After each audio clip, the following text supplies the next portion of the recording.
Welcome to another video. इस video में हम बात करने वाले हमारे कैप्टन अमेरिका यानी क्रिस इवान के एमसीयू में रिटर्न से लेकर के एवेंजर्स डूम्सडे तक की। बेसिकली हमारे रॉबर्ट डॉनी जूनियर के परम मित्र हमारे क्रिस इवान भाई साहब उनके साथ साथ एमसीयू में रिटर्न कर रहे हैं। एमसीयू ने ऑफिशियली ये खबर दे दी है। अब आप मेरी बात की समझने का प्रयास कीजिएगा।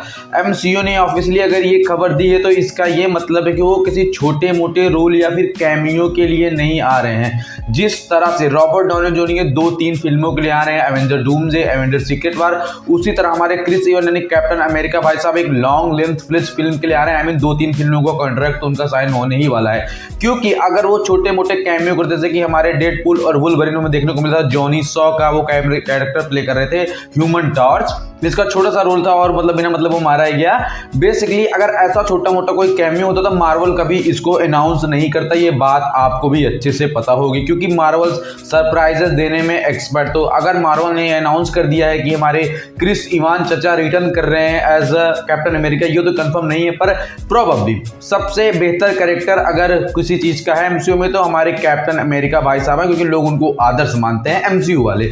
तो बेसिकली हमारे कैप्टन अमेरिका के रोल में ही वो रिटर्न आएंगे, या तो फिर हाइड्रा सोल्जर के रूप में रिटर्न आ सकते हैं। इसकी क्या कहानी मैं आगे आपको बताऊंगा वीडियो में। तो basically Chris Evan Johnny Storm के रोल में तो रिटर्न नहीं आ रहे हैं, क्योंकि भाई वो छोटा सा पिद्दी सा एक रोल है कैमियो, उसके लिए मार्वल इतना बिल्डअप नहीं करने वाला। जो कि ह्यूमन टॉर्च का रोल प्ले करता है, तो उसका रोल तो पहले से कोई प्ले कर रहा है, जो कि एवेंजर्स फैंटास्टिक 4 करके मूवी आने वाली है फर्स्ट स्टेप, जो कि 2025 में आई पिछले 4-5 महीनों में मई में, जो कि हमें सबसे पहले रॉबर्ट डॉनी जूनियर की एंट्री उसी में देखने को मिलेगी एज अ डॉक्टर डूम। और ये कोई ऑफिशियल बात नहीं है, पर कंफर्मेशन है इस बात की कि भैया सरप्राइज देने में मार्वल का कोई मुकाबला हमेशा से रहा ही नहीं है। तो इसके लिए आप तैयार हो जाओ। उसमें हमारे रॉबर्ट डॉनी जूनियर देखने को मिलेंगे, हमारे लोकी भाई साहब यानी टॉम हिडलस्टन के भी कैमियो को भी कंफर्म कर दिया गया है। वैसे तो कंफर्म नहीं कह सकते उसको, पर इसके रूमर्स हैं कि वो देखने को मिलेंगे लोकी भाई साहब। एंड सरप्राइजेस तो भी बहुत कुछ मार्वल हमें छिपा के रख रहा है, क्योंकि भाई उनके पास सिर्फ और सिर्फ 1 साल है अपनी मूवी डूम्सडे को सेटअप करने के लिए।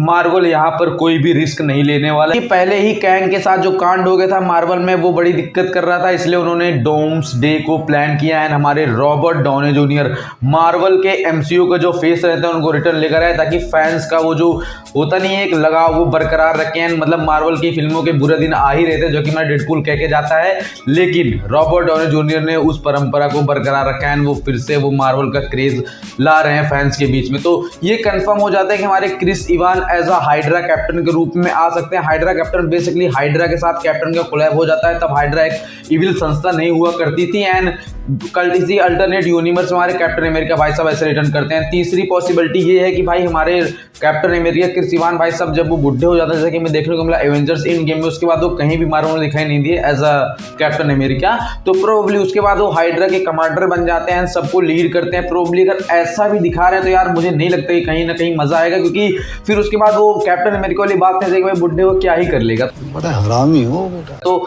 मार्वल इसके लिए कुछ ना कुछ बेहतर प्लान करे कि भाई अगर क्रिस इवान को रिटर्न ला रहे हैं और भी ऑफिशियली अगर वो कंफर्म कर रहे हैं तो 3 से 4 फिल्मों के लिए तो ला ही रहे हैं। 3 में तो कोई दिक्कत ही नहीं है। एंड हमारे Robert Downey junior captain America the OG Avengers एक साथ हमें स्क्रीन पर फिर से देखने को मिलेंगे, भले ही आमने सामने एक दूसरे के हो वो।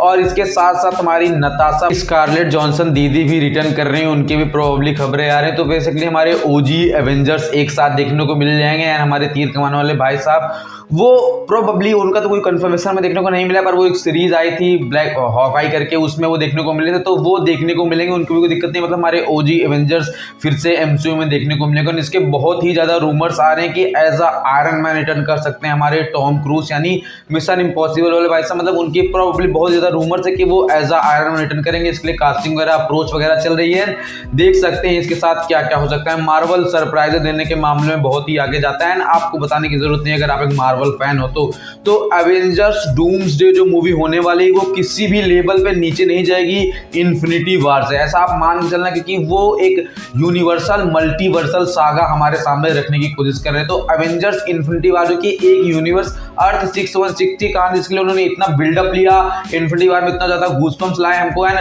वो लास्ट का सस्पेंस वाला सीन लेकर छोड़ा। तो आप समझो कि इस बार मल्टीवर्सल लाइनें एक साथ मैच होने वाली हैं। तो एवेंजर डूम्सडे जो मूवी होने वाली है उसकी प्लानिंग के लिए ये सब हो रहा है। एवेंजर डूम्सडे जो कि डूम्सडे पर बेस होगी, कहीं ना कहीं डूम्स उसमें जीतेगा, जस्ट लाइक थैनोस जीता है। सेकंड जो मूवी आएगी एवेंजर सीक्रेट वॉर, उसके नेक्स्ट इवन एक ईयर बाद जुलाई 2027 में, उस पे हमें ये पूरा मल्टीवर्सल सागा एक्सप्लेन करके दिखाया जाएगा। मल्टीवर्स से डिफरेंट रियलिटीज से डिफरेंट सुपर हीरोज हमें देखने को मिलेंगे एक साथ सीरीज में, जस्ट लाइक कि हमें एवेंजर देखने को मिलता है एंड गेम में कि सारे सुपर हीरोज अपने सिटीज अपने जगह से इकट्ठा हुए थे थैनोस को मारने के लिए। वैसे ही डॉक्टर डूम्स या फिर उससे भी बड़ा कोई सेलेस्टियन नाम का विलन प्रोबेबली वो इंट्रोड्यूस करवा सकते हैं, जैसा कि कॉमिक बुक में होता है।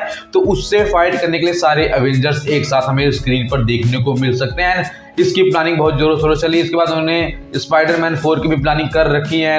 मतलब बहुत मार्वल बहुत कुछ प्लान कर रहा है। बताया जा सकता है कि आप समझते हो कि किस तरह से उन्होंने एवेंजर्स नो वे होम में Tobey Maguire and Andrew Garfield का कैमियो दिखाया था। तो प्रोबेबली इसके साथ ही कंफर्म हो जाता है कि हमारे क्रिस इवान कैप्टन अमेरिका चाचा कई फिल्मों के लिए एक साथ रिटर्न कर रहे हैं। उम्मीद है कि आपको वीडियो पसंद आएगा। चैनल को सब्सक्राइब, वीडियो को लाइक, वीडियो को शेयर करना। मिलते हैं नेक्स्ट वीडियो रिव्यू के साथ। आई होप आप सब ठीक